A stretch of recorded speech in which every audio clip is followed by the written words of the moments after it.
Nathan is 21. He's going on his first hunting trip with his friends Anthony, Christian, Tom, and Tom's girlfriend, Diana, to a park in Colorado for elk hunting. They bring 2 relatively large tents, sleeping bags, 2 days worth of food and drinks, and of course, guns. Nathan can't even tell you what kind of gun that Anthony handed him. It was just your basic looking hunting rifle. Anthony pulls the car into an empty parking lot. They unpack the car and hike about a mile into the woods before setting up camp. Once camp is all set up, they arm themselves and all follow Anthony's lead, who is proudly babbling on about hunting techniques into the woods. To Nathan, it all sounds kind of silly, but everybody else appears to be listening intently. And he teases Anthony by saying, "Maybe you should stop talking so we don't scare away the animals." His joke does not go over well with Anthony. Obviously, he takes this very seriously. So from that point on, Nathan just keeps quiet. During their hunt, they encounter a strange group of people. 3 large, dirty men with long, sticky hair resembling something straight out of the movie Deliverance. And these guys look at Nathan and his group, kind of nodding their heads as they pass by to say hello. And these guys leave Nathan and his friends totally freaked out. And the comfort of your own home kind of seems laughable, but under these circumstances, way out in the middle of nowhere, it is nothing short of horrifying.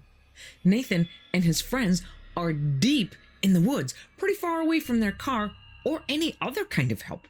Who knows what these creepy, random guys are capable of? For all they know, these guys could be dangerous. Thankfully, the guys just keep walking on their merry way, leaving Nathan and his group to continue their hunt in peace. And they don't see any elk, but Anthony manages to shoot a deer. They drag the deer all the way back to their campsite, and Anthony and Tom start the gruesome, bloody process of skinning and gutting the deer, which becomes their dinner for the night.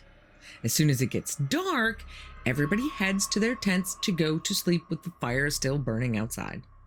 But Nathan struggles to get comfortable in his sleeping bag. Anthony and Christian seem to fall asleep just fine, but Nathan just rolls around for at least 2 hours.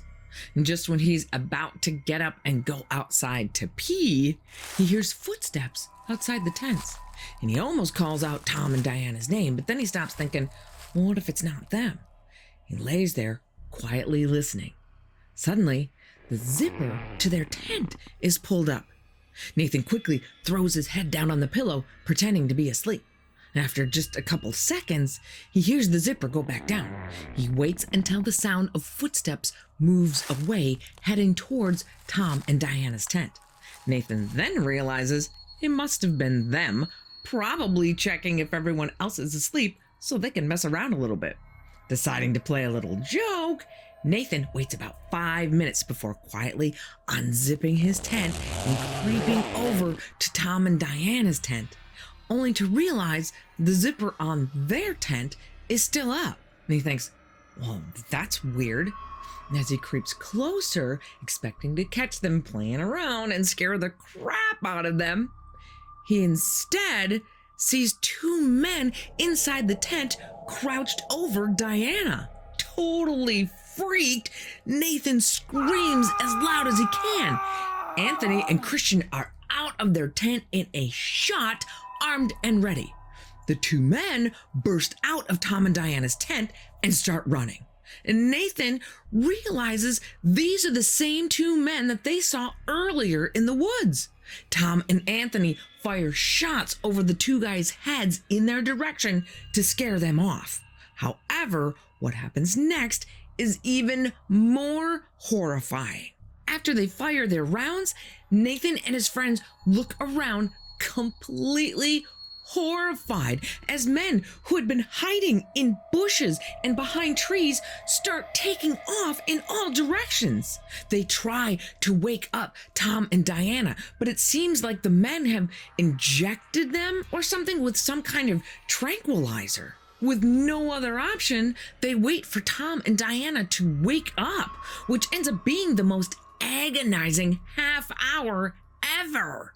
And running back to the car through the pitch black forest becomes one of the most terrifying experiences of Nathan's life. They have no idea who those people were. They might have been part of some secluded inbreeding house or even a family of cannibals for all they know. They also don't want to think about what their intentions were for Tom and Diana. But I think it's safe to say they weren't good.